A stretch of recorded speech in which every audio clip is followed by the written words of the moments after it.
নমস্কার, স্বাগত জানাই আপনাদের দিগন্ত বার্তায় আজকের বিশেষ প্রতিবেদন। ভারতের জল আটকে দিলে শ্বাস বন্ধ করে দেবে, ঠিক এই ভাষাতেই ভারতকে হুমকি দিল পাকিস্তান। আর এই হুমকি এসেছে একেবারে পাক সেনার মুখপাত্রের মুখে, যা অবিকল মেলে যায় লস্কর-ই তৈবার প্রধান হাফিজ সাইদের পুরনো হুমকির সঙ্গে।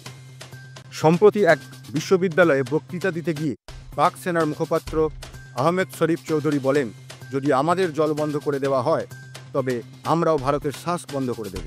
এই বক্তব্য মুহূর্তের মধ্যে ছড়িয়ে পড়ে সোশ্যাল মিডিয়ায়। নেটিজেনদের অনেকেই মনে করিয়ে দিয়েছেন 26/11 হামলার মূল চক্রী হাফিজ সইদ সেই পুরনো হুমকির কথা। জল নয়, সিন্ধু দিয়ে বইবে ভারতের রক্ত।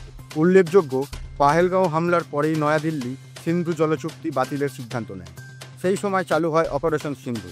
ধ্বংস হয় 9টি জঙ্গি ঘাঁটি, মারা পড়ে শতাধিক জঙ্গি। এরপরেও ইসলামাবাদের অনুরোধে সংঘর্ষ বিরতিতে সায় দেয় ভারত। তবে সিন্ধু জলচুক্তি পুনর্বহালের কোনো ইঙ্গিত দেয়নি নয়াদিল্লি। পররাষ্ট্রমন্ত্রী এস জয়শঙ্কর স্পষ্ট করে জানিয়ে দেন, আলোচনা হবে শুধু পাক অধিকৃত কাশ্মীরের মুক্তির বিষয়ে। চুক্তি বাতিলের প্রেক্ষিতে পাকিস্তানের একাংশে চলছে জলকষ্ট, আর অন্য অংশে বন্যা পরিস্থিতি।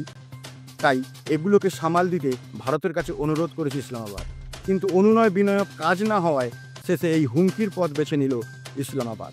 প্রশ্ন উঠছে, এই হুমকি কি পাকিস্তানের ভিতরের রাজনৈতিক ব্যর্থতার চাপকে ঢাকা দেবার কৌশল? আরও বড় কিছু পরিকল্পনা রয়েছে ইসলামাবাদের? আপনার মতামত জানান কমেন্টে। এই প্রতিবেদনটি ভালো লাগলে লাইক ও শেয়ার করুন।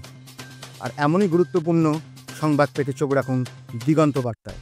সাবস্ক্রাইব করুন আমাদের চ্যানেল। ধন্যবাদ।